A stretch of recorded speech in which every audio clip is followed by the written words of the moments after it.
Hello बच्चों, कैसे हो। हिंदी की क्लास में आपका स्वागत है। आज हम कवि परिचय के अंतर्गत सीखेंगे तुलसीदास जी के बारे में, है ना। तो अब सबसे पहले तो उनके जन्म के बारे में देखना पड़ेगा। तो तुलसीदास जी का जन्म उत्तर प्रदेश के बांदा जिले के राजापुर गांव में सन 1532 में हुआ था। बताओ कौन से राज्य में? तो कहोगे उत्तर प्रदेश में। जिला कौन सा? बांदा जिला। और गांव कौन सा? राजापुर गांव। ठीक है, कौन से सन में? 1532 में हुआ था, है ना। चलो अब आगे चलते हैं। कुछ विद्वानों के बारे में अलग बातें कह रहे हैं। देखो, कुछ विद्वान उनका जन्म सोरो, ठीक है, गांव का नाम है सोरो, जिला एटा भी मानते हैं। ठीक है, तो अलग अलग मत होते हैं। ठीक है, चलो आगे देखते हैं। तुलसीदास का बचपन बहुत संघर्षपूर्ण था। कैसा था? संघर्षपूर्ण, मतलब कि उनको बहुत तकलीफ़ें देखनी पड़ी थी, है ना। जीवन के प्रारंभिक वर्षों में, मतलब जब वो छोटे थे ना, तब ही उनके माता पिता से उनका विछोह हो गया था। मतलब कि उनके माता पिता नहीं रहे, ठीक है ना। तो फिर बच्चे को तकलीफ़ें तो आती है ना। कहा जाता है कि गुरु कृपा से उन्हें राम भक्ति का मार्ग मिला। यानी उन्हें जो गुरुजी मिले, उन्होंने उन्हें राम की भक्ति के बारे में समझाया, तब उन्होंने राम भक्ति के और बढ़ गए। ठीक है, वे मानव मूल्यों के उपासक कवि थे। मानव मूल्यों मतलब कि भाई मानव के जीवन की क्या अच्छाइयाँ हैं, क्या नैतिक आदर्श है, क्या करना चाहिए, जीवन कैसा होना चाहिए, ये सारी बातें मानव मूल्य कहलाती है। ठीक है, उनके उपासक यानी कि उन्हीं के बारे में वो लोगों को अपनी कविताओं में बताते थे। ठीक है, अब आगे चलते हैं।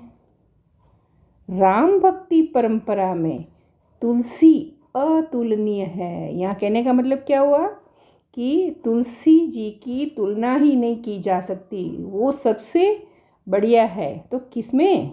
राम भक्ति में, है ना। तो उनकी कविता में जो राम भक्ति दिखाई देती है वो ऐसी है कि उनकी तुलना और किसी से की नहीं जा सकती। ठीक है,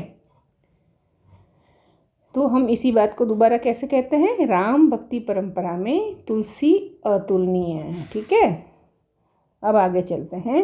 रामचरितमानस कवि की अनन्य राम भक्ति और उनके सृजनात्मक कौशल का मनोरम उदाहरण है। ये क्या कहना चाहते हैं? जो उन्होंने लिखा था ना रामचरितमानस, वो उसमें आता है राम भक्ति के बारे में। किसके बारे में आता है? राम भक्ति के बारे में। तो उनकी जो बहुत अच्छी, बहुत ही मतलब कहते हैं ना कि ज़्यादा उनकी राम की भक्ति, इसलिए उनको कहा है अनन्य, किसी और में नहीं देख सकते ऐसी। ठीक है, ऐसी भक्ति और उनके सृजनात्मक, यानी वो कितना अच्छा कोई कविताओं को लिख सकते हैं, उनकी रचना कितनी अच्छी तरह के कर सकते हैं, उस कौशल मतलब उन कला का, उनका जो ज्ञान था, उनकी जो समझ थी, उसको कहेंगे कौशल।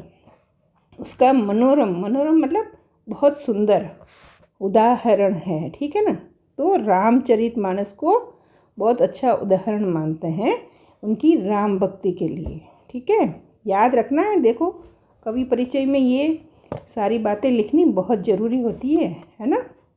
ठीक है, आगे चलते हैं। उनके राम यानी जो कविता में लिखते हैं ना जो ये तुलसीदास जी, तो वहाँ वो राम को बताते हैं मानवीय मर्यादाओं और आदर्शों के प्रतीक है। ठीक है ना, यानी राम का जो वो प्रस्तुति करते हैं, सचमुच में भी तो राम मर्यादाओं और आदर्शों के प्रतीक ही थे। तो उन्होंने अपनी कविताओं में भी वही बताया है कि जो मानव को ऐसे मर्यादाओं से रहना चाहिए, ऐसे आदर्शों का पालन करना चाहिए, उस बारे में एक प्रतीक रूप थे, है ना। और जिनके माध्यम से, यानी उन कविताओं के माध्यम से तुलसी ने नीति मतलब कि भाई क्या सही है, क्या गलत है, ऐसा होना चाहिए, है ना।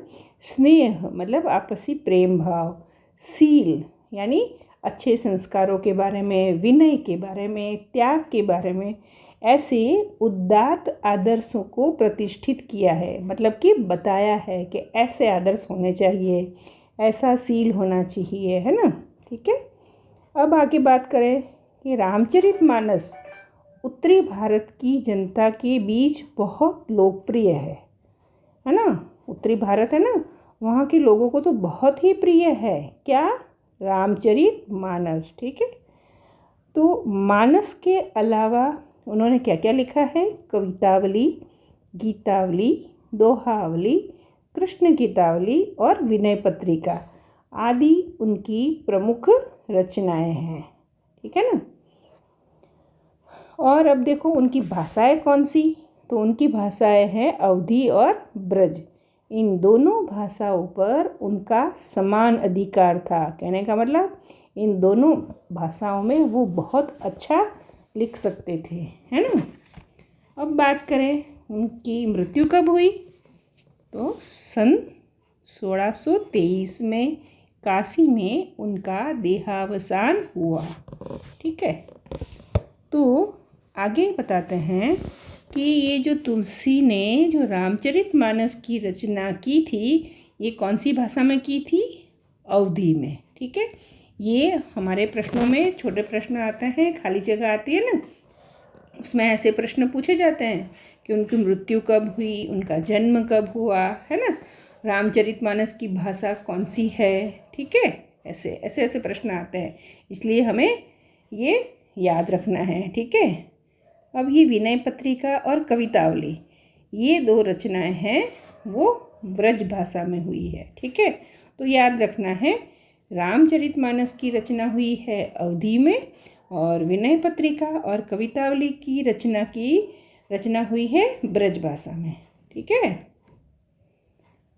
उस समय प्रचलित सभी काव्य रूपों को तुलसी की रचनाओं में देखा जा सकता है।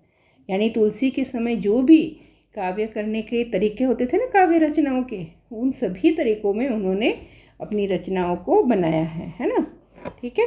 वहाँ उस समय देखो छंदों का भी बहुत प्रयोग होता था। जैसे आजकल हम कहते हैं ना समास, अलंकार वगैरह, वैसे छंद होते हैं। छंद में मात्राओं का तालमेल होता है। ठीक है। तो जो मात्राओं के तालमेल होता है उसको कहते हैं चौपाई, है ना। ये दोहे, सोरठे, हरिगीतिका, ये सब छंद होते हैं। तो ये कह रहे हैं कि रामचरितमानस का मुख्य छंद तो चौपाई है। ठीक है। तथा बीच बीच में कहीं पर मुख्य तो आता है चौपाई, लेकिन कहीं बीच बीच में क्या आया है? दोहे, सोरठे, हरिगीतिका तथा अन्य छंद भी पिरोए गए हैं, मतलब कि अन्य छंद भी काम में लिए गए हैं। ठीक है। अब कहते हैं विनय पत्रिका, है ना, ये जो उनकी रचना है उसमें गेय पदों की रचना, यानी कि गा सकते हैं। ठीक है। और कवितावली में क्या है? सवैया और कवित्व छंद की छटा देखी जा सकती है। छटा देखी जा सकती कहने का मतलब कि इन छंदों में उन्होंने कवितावली में लिखा है। ठीक है। उनकी रचनाओं में प्रबंध और मुक्तक, ये कविताओं के प्रकार है कि प्रबंध तरीके से लिखी है और मुक्तक तरीकों से लिखी है। ठीक है। इन दोनों प्रकार के काव्यों का उत्कृष्ट रूप है, यानी बहुत अच्छा रूप देखा जा सकता है। ठीक है ना, समझ में आ गया ना। ठीक है। तो फिर लाइक, शेयर और सब्सक्राइब कर दें। ठीक है।